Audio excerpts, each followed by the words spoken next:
This episode is brought to you by KG Productions for KrsnaKnows. We are doing the Narada Bhakti Sutra. This is the lesson on how to overcome Maya. We have done up to Sutra 48. Now we are doing 2 verses today, which is 49 and 50. There were, like I said, 2 methods still balanced. So we are going to complete those. So Narada Bhakti Sutra, Sutra 49, point number 11 for overcoming Maya. He who renounces even the Vedas, and 12, gains a pure unbroken flow of devotion. So here Narada is saying, for those who really wish to not get trapped into the material world where Maya troubles you so much, you have to even give up the Vedas. Doesn't that sound very strange? To give up Vedas means the basis and the foundation of everything. So what does that mean? What does giving up Vedas mean?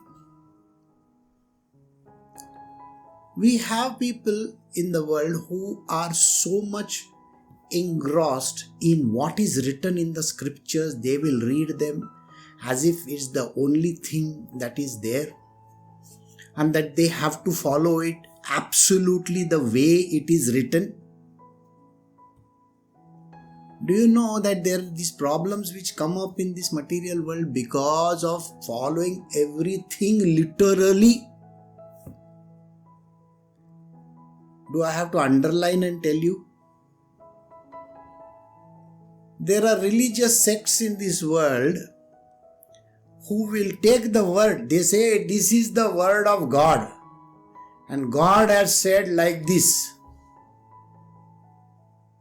Now today's day and age, they will say God is going to,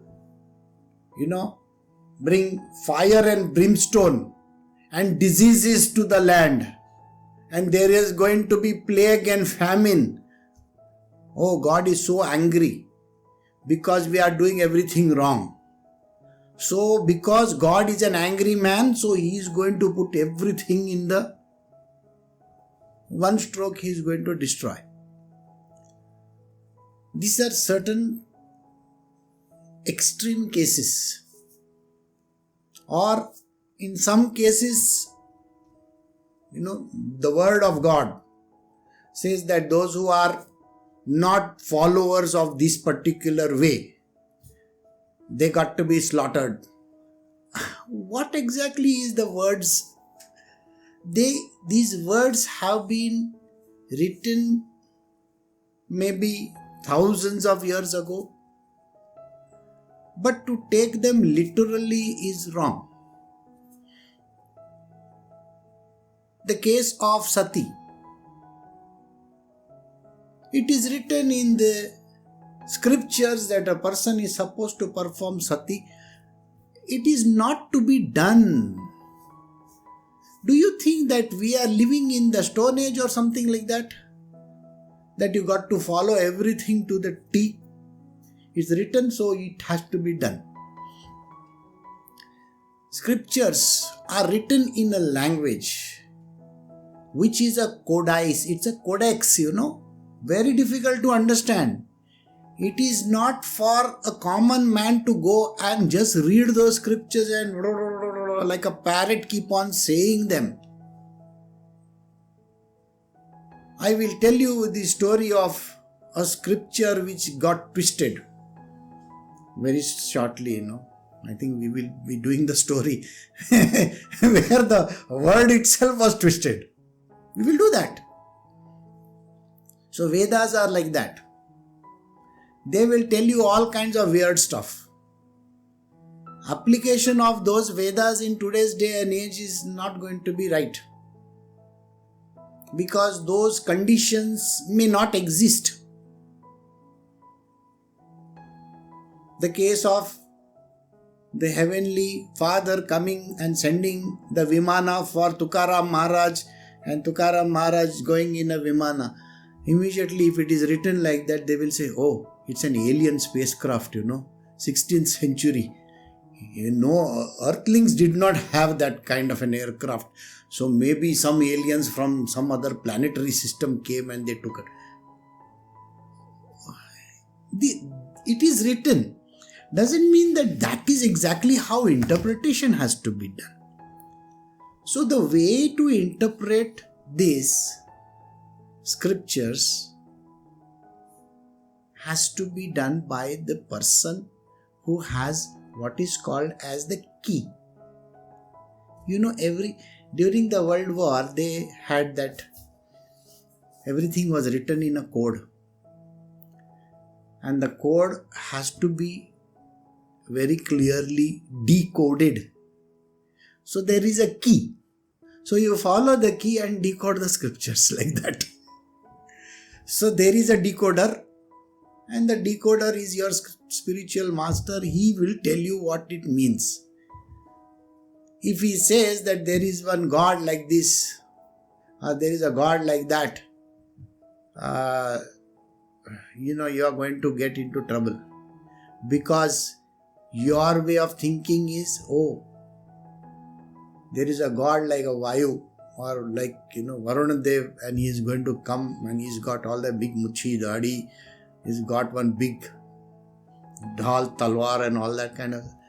Today's day and age, if you find such type of a person walking up to you, he's from some Natak company. He's not the real guy. So he's not going to come like that. He's going to come dressed very nicely, okay? He may be a CEO or corporate czar or something like that. And he is going to say, no, I'm going to stop your water supply, And then you understand, this guy must be Varun Dev. So, it is a depiction. Agni, Vayu, all these words come in the Vedas. And we have this interpretation which we literally bend it towards, it was said like that, you got to do something like that. Now, if there is no rain, no rain in some place, it is written that you perform a yagya for that. It's written. So you go break, chop off few trees, and then you perform a very big bonfire over there and perform a yagya, and you get some few drops of rain. Say, see, because I said so. Are you nuts? Are you really crazy? There is a weather department which is going to tell you exactly how that works. Logically, please use your brains, and think that if there is a condensation, it is anyway going to happen, and don't teach your children like that. Rain god came and prayed to him and the rain started falling. There is a deeper meaning to these words. Don't go by the literal sentences saying that, you pray like this and the rain god is going to give rain. One more thing, it is written, Shivji stays in Kailasha. Now, if Shivji stays in Kailasha, it is owned by the Chinese. They own even coronavirus. What are you talking about? Kailasha as a mountain is recognized by 3 different religious sects. The Jains also say, my God also stays on that mountain top. Why would he want to stay there? If he wants cold, he can come and have an AC over here,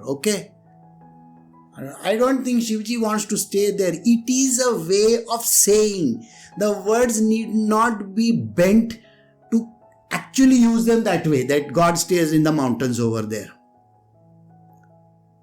Till today, nobody has seen, You don't find one guy wearing all fancy clothes and going with one trishul over there. It is a way of depiction. I am not an agnostic or an atheist to tell you this. I am a follower of the devotional path. Please understand this. I am not going to tell anything which is going to disrupt your way of thinking. This way of thinking is the wrong interpretation of the Shastras, the Vedas and all the ancient scriptures. Don't you go and read them and try to think that this is what is written, so I got to do this. It is written that your cow, you have to give cow's milk. Alright?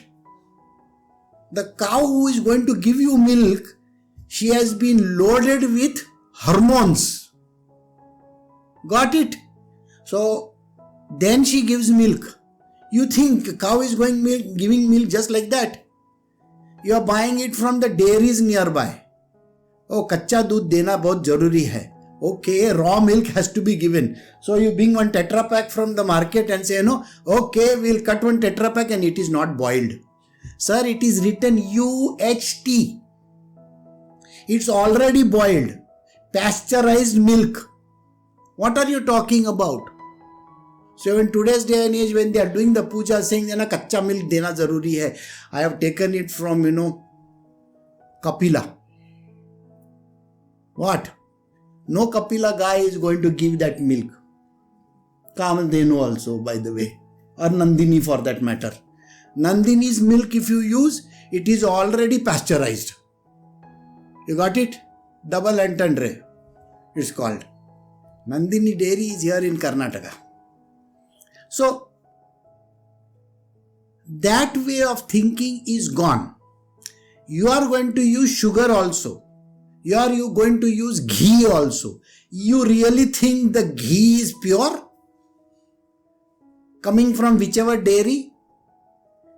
They are using massive vats over there for heating it and then centrifuges so that something can be removed out. What are you talking about? The old ancient methodology of making ghee is no longer there.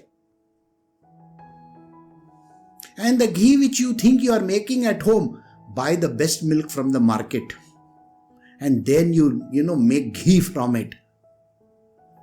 So try applying those philosophies now. None of the ingredients, including the honey, HONEY, is original. It is written, Australian honey, New Zealand honey.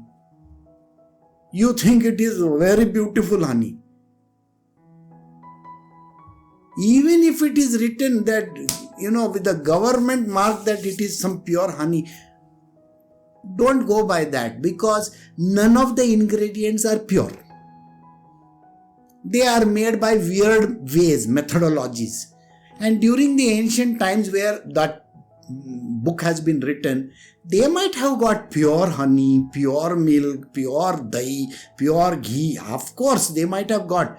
So did you get this very simple, commonsensical approach towards not doing those kind of stupid stuff? Don't you attempt it. That is what Narada is telling in the Narada Bhakti Sutra. He says, he who renounces even the Vedas. You think I am saying that? Naradmuni is saying that, okay?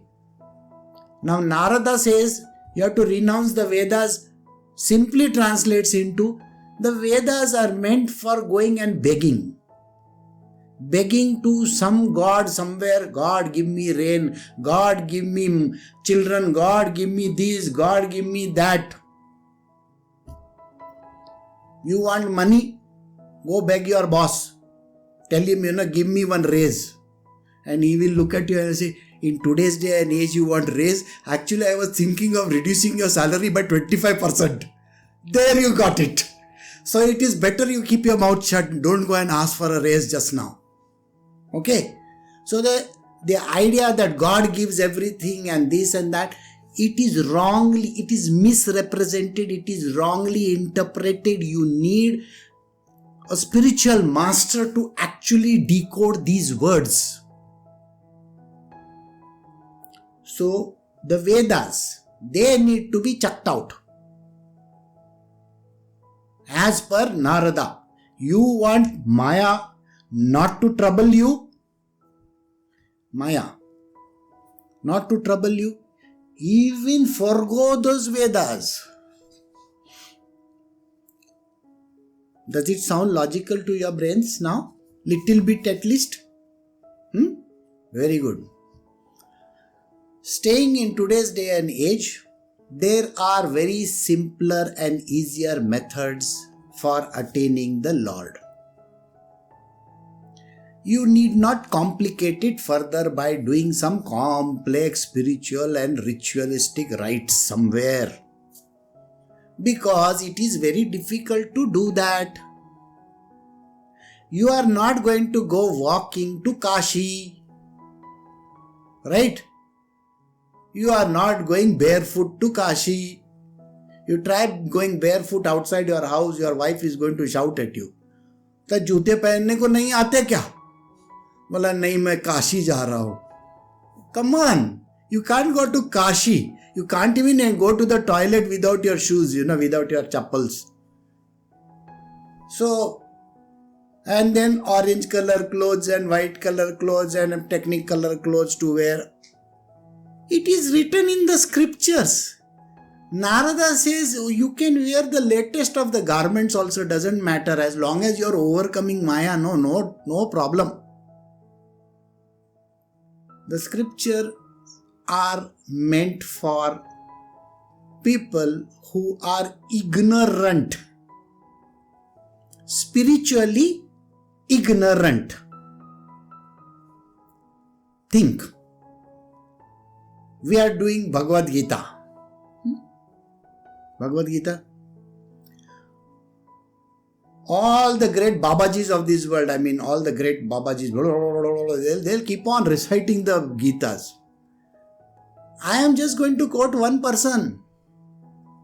Ramakrishna Paramahansa. He was asked, do you know the Gita? You know what his answer was? He said, no, I have never read it. I only know if I turn the word reversed, Tagi it becomes.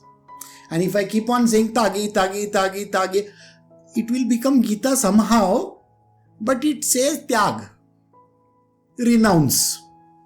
So you just renounce. I think the sum total of Gita is renunciation. A great sage like that of today's day and age did not bother about it. So likewise, you will find that when a person is caught up in the material world because of certain methods and certain prescriptions which our forefathers have literally pushed it down our gullet. देखो ऐसा करना जरूरी है. So you go to a stone over there which has got some 2-3 snakes on it, and you say, this is the place you got to pray. Okay, you put one nariyal over there, put some red tikka, black tikka, white tikka, God knows all kinds of tikkas over there, and you go and pray and you will get good marks in your examination. And a person goes and does that. Spend that much time studying. Okay, go over, revise your stuff. Maybe you will get better marks. God will be happy looking at you. See, this guy is at least studying. Come on, let me give him some good marks. And the other fellow is standing in queue in some temple and church and all. Look at that fellow. He wants marks by begging. You be the judge. I am not saying I have to be the judge. You be the judge. If you are that God, would you want to give good marks to the guy who is standing begging over there, or to the guy who is studying over there? You be the judge, no? Why are you thinking that somebody who is standing in a queue needs better marks than this person? And he is only there for marks, okay? He is standing there only for getting those marks. He is not there because he loves God. A lover of God doesn't care about clothes. Take the example of Kanakdasa. He would wear simplest, torn clothes, and he would stand outside Udupi. Udupi Krishna? He would stand outside Udupi Krishna crying, playing his tambura, whatever, and singing songs and songs and songs. Is he a great devotee, or the fellows who are going inside dressed in all the beautiful garments, taking big thalis over there? You be the judge. You are Krishna standing over there, and would you like to look at these jerks, or would you like to look at that person who is singing songs outside? You think Krishna gets overwhelmed by these idiots who come in and stand in front of him. So the idea that God bows down to people like this is wrong. A person who doesn't even have the ticket, who is standing in a simple queue, he has not paid even 1 rupee to get the darshan. He is going and standing over there. And he says, God, I just want to love you. I just want to see and go mad over you. That's it. That is the God that you should go to. But not paying thousands of rupees trying to take his darshan, okay? That is not a done thing. One day, gone to Kashi Vishwanath temple. Now the Kashi Vishwanath temple is, nowadays it's like a fortress. You got entries from here, there. But everything right down there is demolished because they have taken over the entire land over there. And there were certain temples which nobody knew existed. Last so many years, the whole area around that temple, entire temple, was all having people who were selling all kinds of stuff. Those who go to the temple, they are very good giraik for them, customers. What do you sell the customers, sir? Best beads, best flowers, best this, best that. God likes best milk. Okay, take this. They were selling all those stuff, and all the temples in that area had gone behind. Okay. Amazingly, I was walking through those ruins. Ruins means current ruins, not ancient ruins. After Narendra Modi went and he demolished the entire area, only temples were remaining in that. And I was looking at those temples. Those temples are amazing architecture. And they were completely lost. And now they are found. So the new complex which is being made by, I think, Yogi Adityanath or whoever is in charge over there, I think you will find something worthwhile going there. Not somebody running after you, agarbatti lo, ye lo, wo lo, They will come and say, Shivji ko bahut pasand hai. This Shivji likes very much. Shivji likes you to come and see him just like that. Go visit him, say, Namaste ji, kaise hai, sab theek thak hai na? Okay, fine. I just wanted to say hello and go. Don't go over there with one big list of I want this and I want that. Devotion is like that. He says, gains a pure unbroken flow of devotion. A guy who doesn't bother about going and following scriptures. Such a person gets an pure unbroken flow of devotion.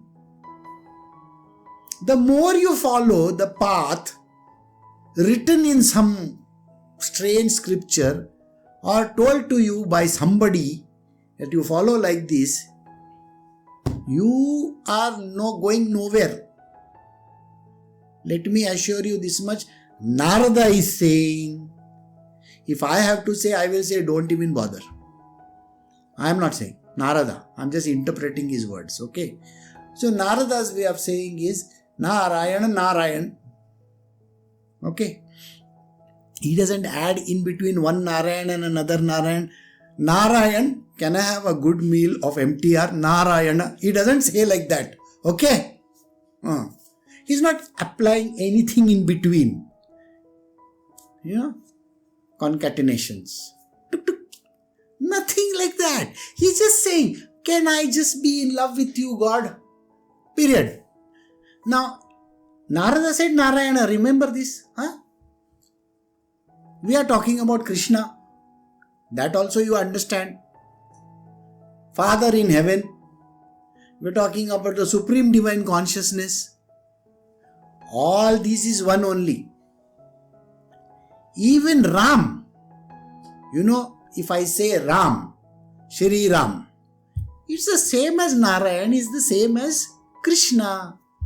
So we are talking about the one entity who stays in the second divine unmanifest. We are not talking about other low level kind of people. Alright? We want to approach straight Prime Minister, President and beyond, whoever it might be. We are not going to approach anywhere in the middle. So if you don't want to, then all these other people who come in the way are no longer a part of your domain, isn't it? Are you understanding this much?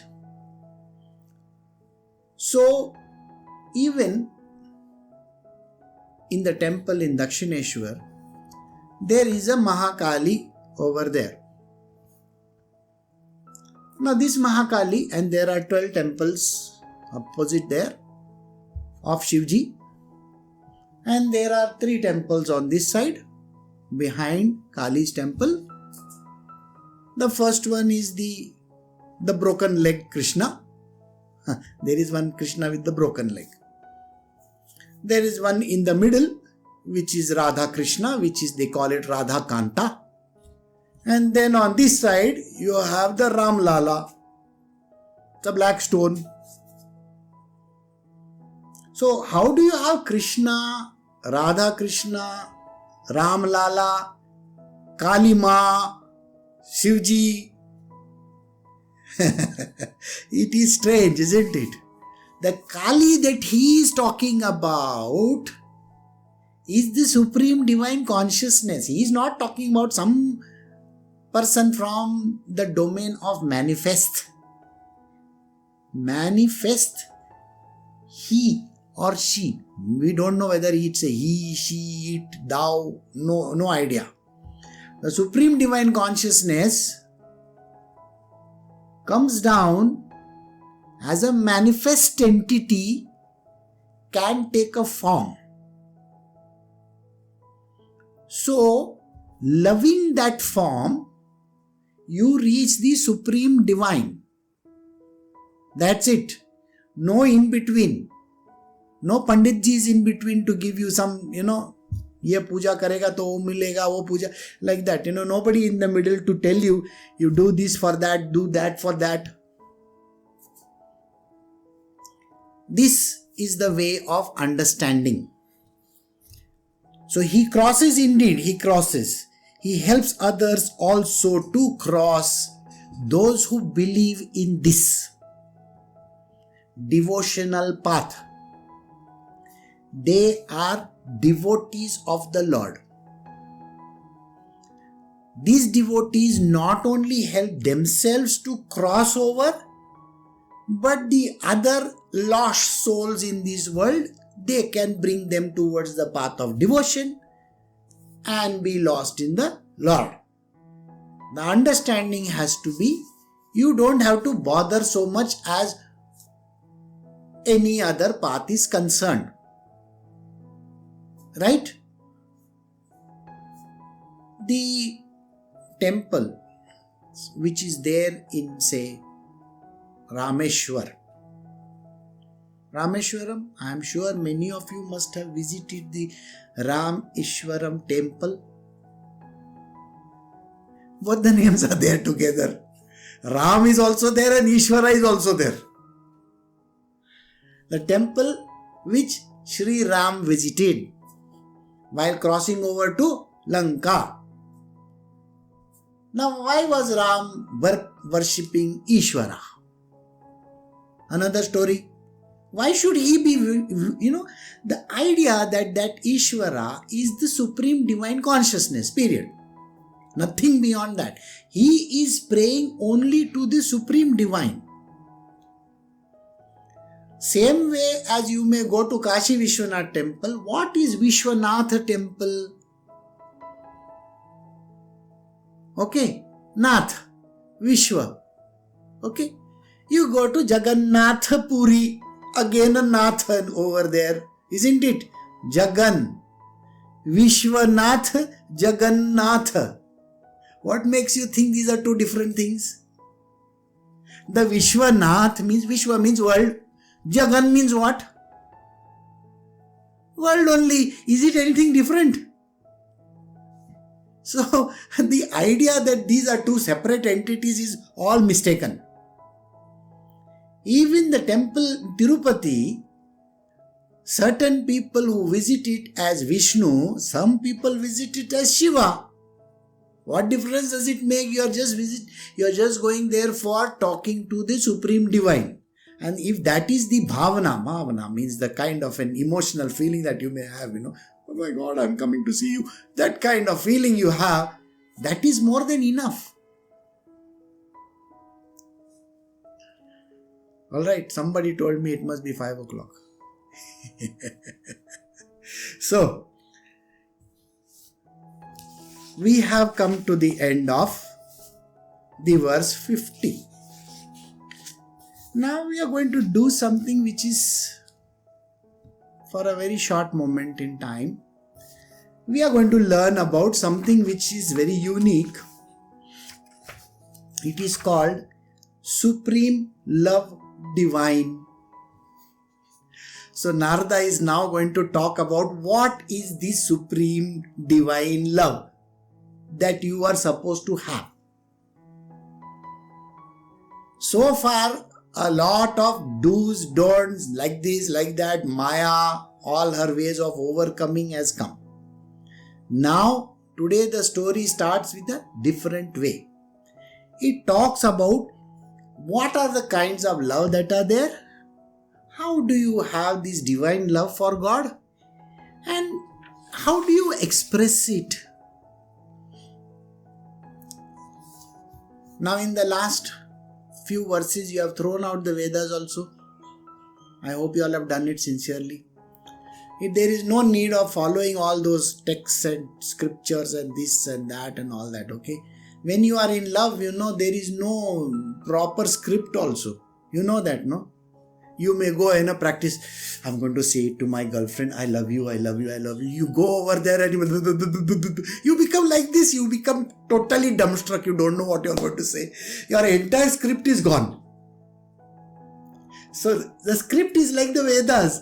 They are completely gone out of the window. You say, I am going to practice like this. They have said that I should take one rose, I should take one gift, and I should go like this, dressed very nicely and all. Nothing happens. So how this divine love has to be experienced is what we are going to learn from now. Okay, so we are doing Sutra 51.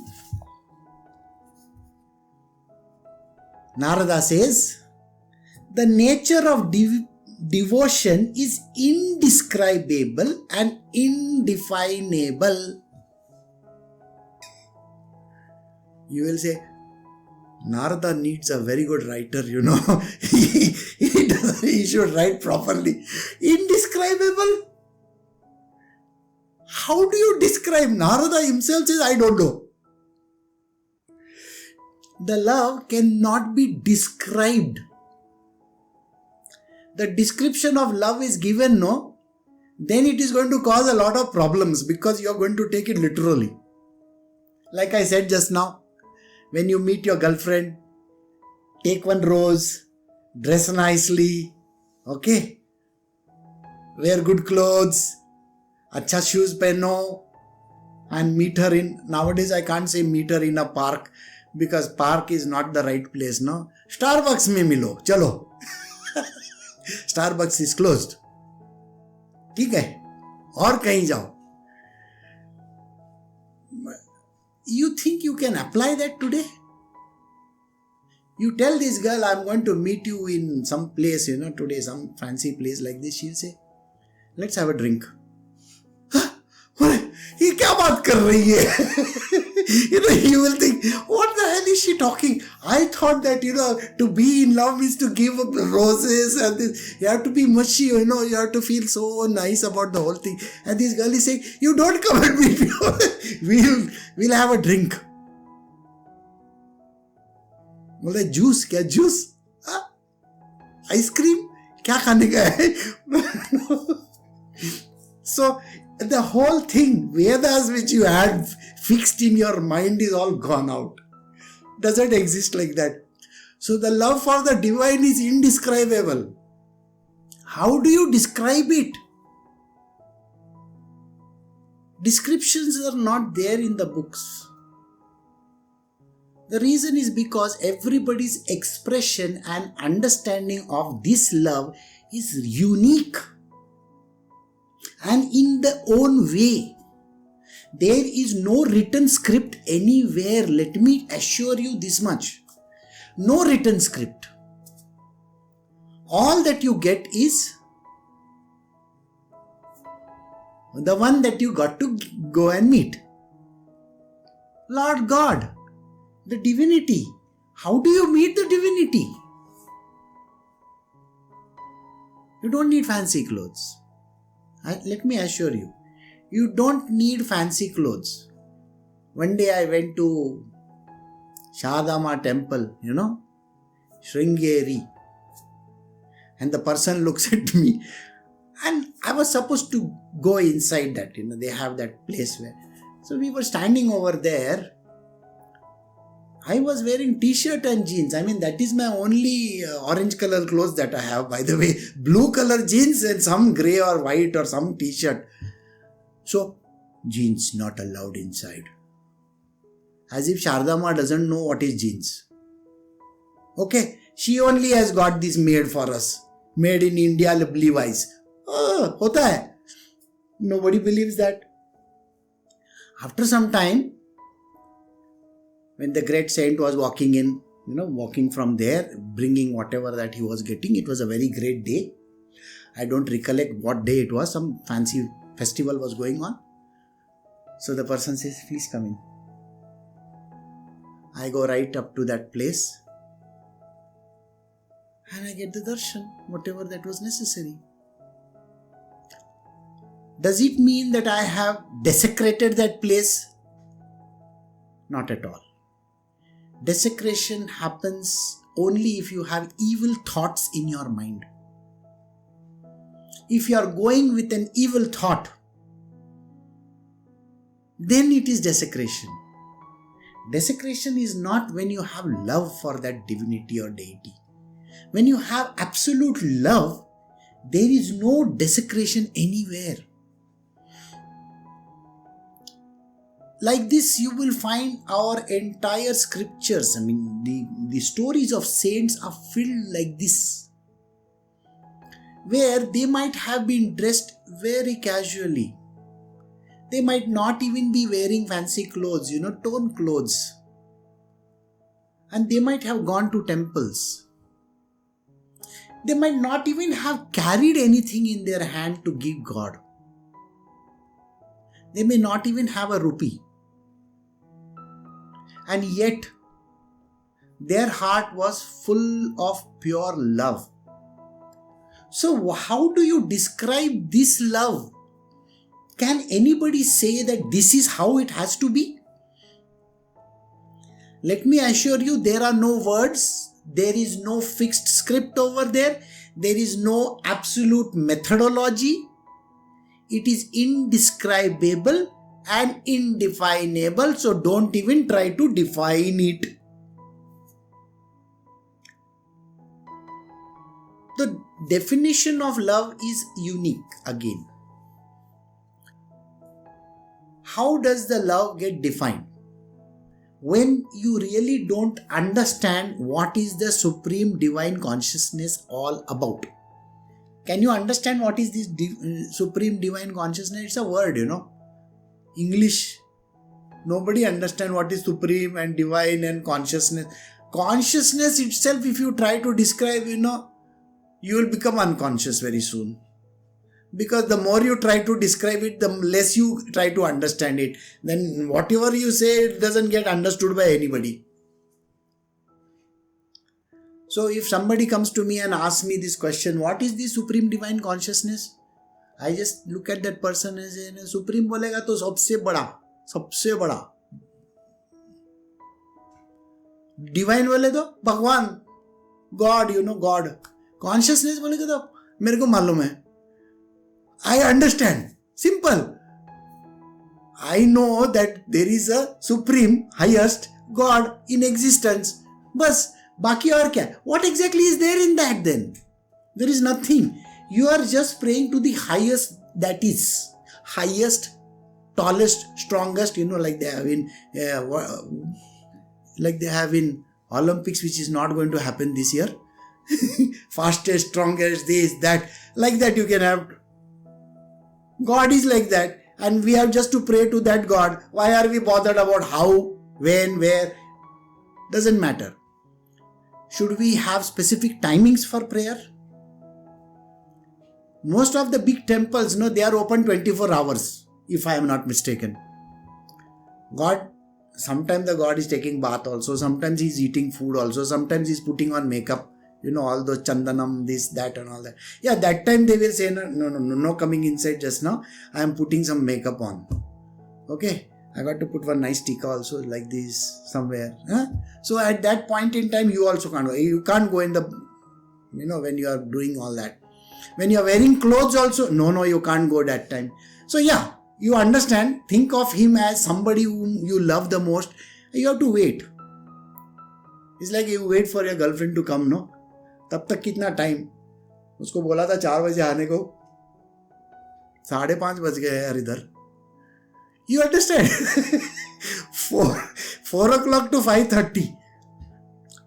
And the answer is very simple. The answer is what? I didn't get the Uber, I got 4 cancellations. Such a valid reason, I tell you, not to come in time.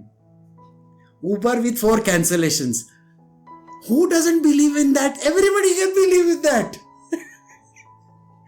In Mumbai, you can say, train nahi mili. But of course, you can get the train in Mumbai at least. Here, to Uber ke naam pe everything goes. So like that, you wait. You are waiting for darshan. And you can go anytime. I still remember, I was walking down the street late in the night, and the whole central yard was lit up by lamps very beautifully. And there was one person with me. I said, you know what? There looks like a very beautiful church over there. Can we just visit that place? He says, do you think it is open? I said, don't worry, we'll open it. And we went there, and the place was open, brilliantly lit, nobody around over there. Absolutely no one. And we were just standing over there looking at everything around, and just felt nice, that's it. The idea that you have come just to pay visit to your dad, your father in heaven. You understand what I'm saying? That idea itself should give you that shivers. Like that. You are meeting a persona. You are meeting the highest entity. What is the kind of feeling that you are going to have? It's like winning the Oscars. You see, when they get the Oscars, everybody goes on the stage, they go crying. Why can you not go to crying if you have to go to the temple to meet that father? That is the way how love is to be expressed. Go mad. Indescribable is the way. Earlier, I would be doing satsangs for 3 hours, 4 hours, and I actually did not even know how much time it was. I would start at one time, and then God alone knows how many hours it went on. And most of the people would be crying over there. For what reason? If you ask them, "Kyun ro raha hai?" No idea. No idea, Sarji. Because that love is indescribable. Cannot be put in one specific box and said, it is like this. It is indefinable. Verse 52 says, Sutra 52 says, like the taste enjoyed by the dumb. Narada is also very smart. He says, the dumb is going to enjoy the taste. Dumb people, they don't speak, no? And if they are going to tell you this language, half of the time, just look at this. You are watching television, okay? In most of the foreign countries, it is like that. The person is giving a speech in the center over there. He's saying some words. But you are looking at the person who is next to him, okay? And that person is talking in sign language. You understand sign language? You don't understand a thing of what he is saying also, because you don't understand sign language. कुछ तो भी कर रहा है, बोला बहुत अच्छा लग रहा है.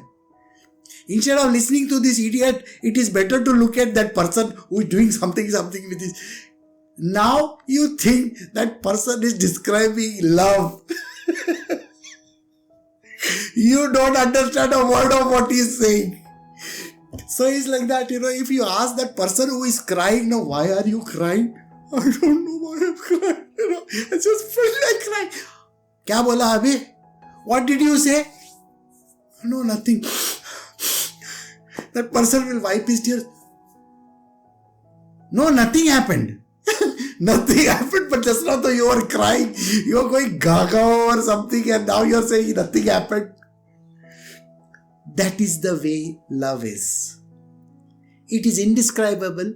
It cannot be pinpointed. There is no methodology. There is no way of understanding it. And it is like literally being enjoyed by the dumb. क्या बोल रहा हूं? समझ में आया? I did not say a word. But you see, your eyes are going, what is he doing?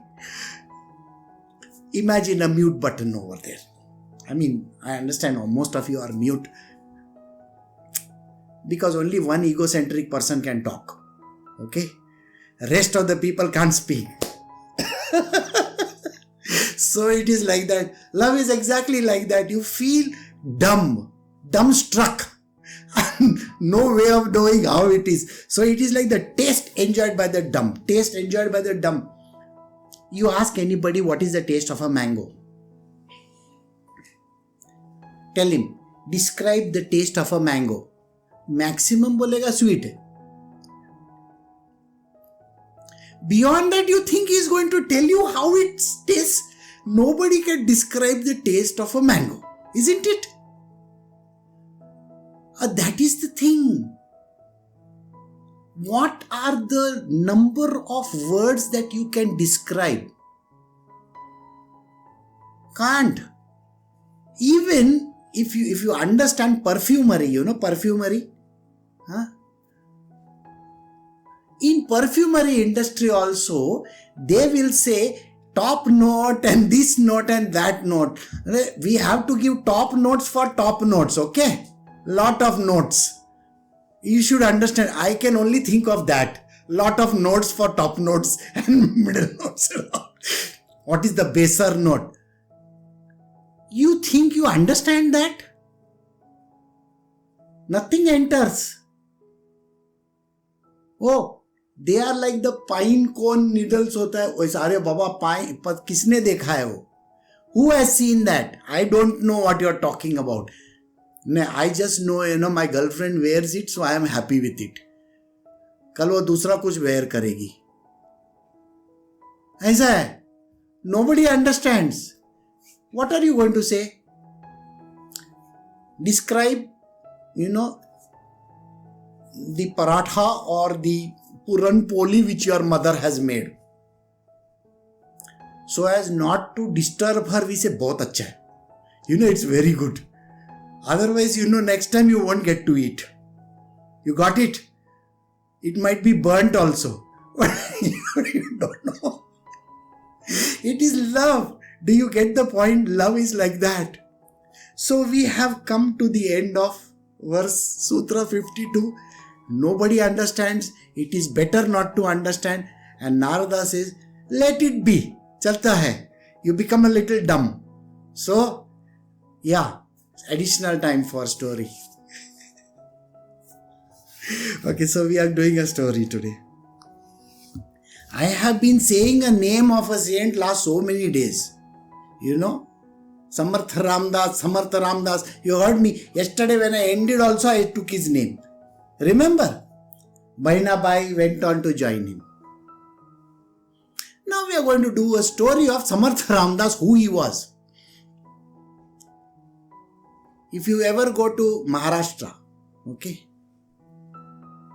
and you go to the temples, or even over here you hear Sukhakarta, Dukhaharta, Varta, Vignachi. You heard this somewhere? It is a prayer to Ganesha. You can Google it if you want, go to YouTube and see. That is written by him. And one day I was learning French and I was told by my Marathi teacher, you have to do this. And I am looking at those words. I did not understand Marathi. Marathi is my mother tongue, but I never understood a word of what is it. So she said, read this, by heart this and say that. To some competition. So it was called Manache Shlok. Mana Sajjana Bhakti Pantachi Jave Tari Shri Hari. I just by-hearted the whole thing, not understanding what is written over there. These and a number of beautiful things was written by Samartha Ramdas, great saint of Maharashtra. Jai Maharashtra. We say, Jai Maharashtra. If you ever go to Mumbai, everybody says, Jai Maharashtra. Why? And everybody has that flag, that funny shaped flag you see, orange color. There is a story in that. Samartha Ramdas, he was born in Maharashtra only. Alright? In a place called Jam. And from there, he became totally intoxicated in God.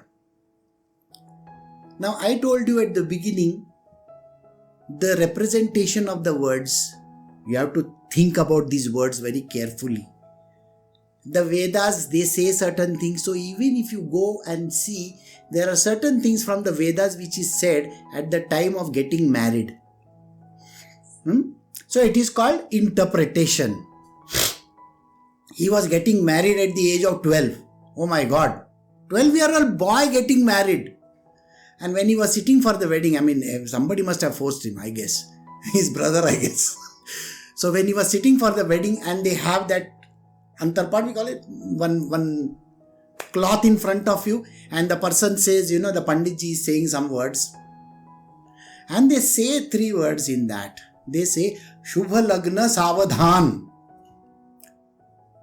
Ramdas heard these words, Savadhan, you better be careful. The moment he heard the word Savadhan, he ran away from there. I don't want to get married. Do you get this point? Even in wedding they say Savadhan. So Samartha Ramdas' story starts like this. He heard the word Savadhan and ran away. He ran away and from his village and he came to this place called Nashik. Those who have visited Nashik, Trimbakeshwar Mandir is there, very beautiful place. He said, God really saved me from marriage. Okay, he said, Savadhan. Caution, danger ahead. So I ran away. So Samartha Ramdas ran away from there and came to Nashik. 12 years he did tapasya over there. There's a Godavari river over there. So he did that tapasya and then, as a saint, he will travel all over India. So he traveled like that. So then he gathered a lot of people around him. So one day, Krishna wanted to test him. Why? Because he kept on saying, see, his name was not Ramdas, by the way. The name came to him, Ram Das. Ram, Sri Ram. Das means servant of Sri Ram. So he took on that name and became that person. So one day, Krishna said, I just want to see how this guy behaves. Okay. So he came to him like an old man. And when he came to him like an old man, he said, see, we are all going, there are some more people with me. We are all going to this place. Would you like to come with us? So he said, okay. But then you are a believer of Ram. What do I do?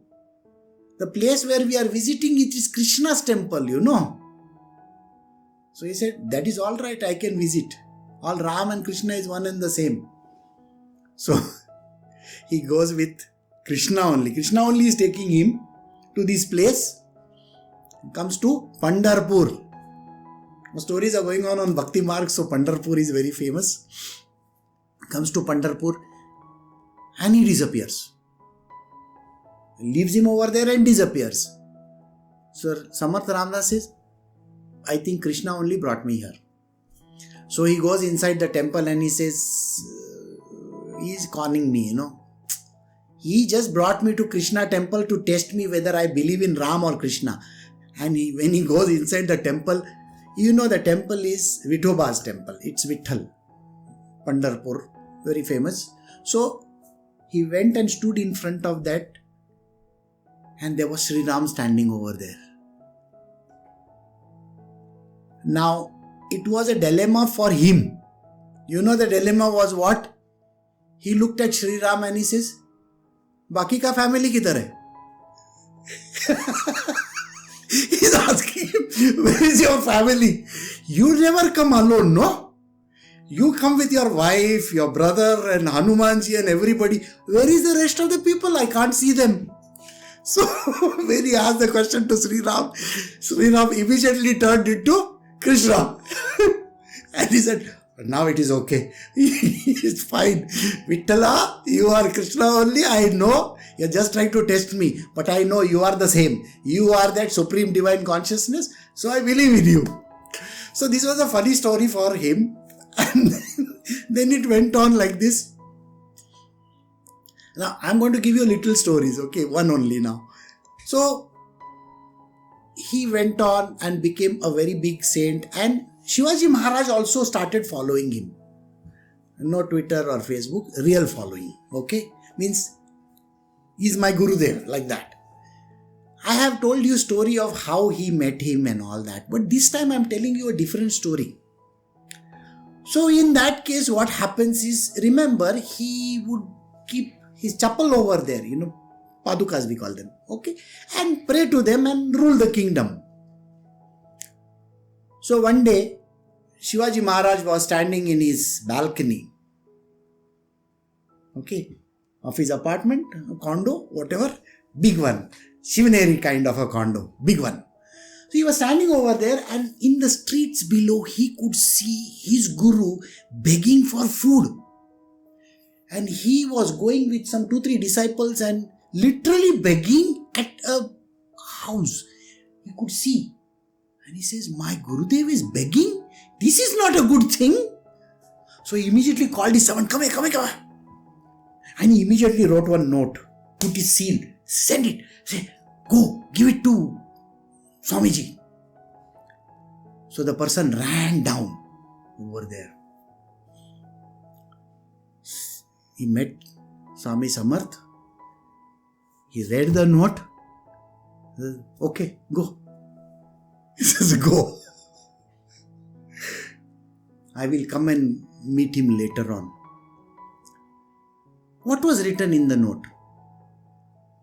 It was written, when this entire kingdom is yours, why are you begging for food? So Samarth Ramdas goes to meet him. So he says, and he meets Shivaji Maharaj over there and says, oh, this is my kingdom, is it? Very good. And who are you? No, I'm just ruling it in your behalf. Okay. I am begging in the streets. Why don't you come with me also to beg? And Shivaji Maharaj had to go out with him and beg in the streets. Think. The Maharaj of that place has to go out and beg. And Shivaji Maharaj and Samarth Ramdas are going and Bhikshande. Everywhere they are going. And when you see your king coming on the streets and begging, it is like looking at Narendra Modi doing all the yoga. You also want to do, no? I mean, you want to put on the channel and see how he is doing it correctly or no. Like that, when you see your king over there in the streets, everybody wanted to come and give him food.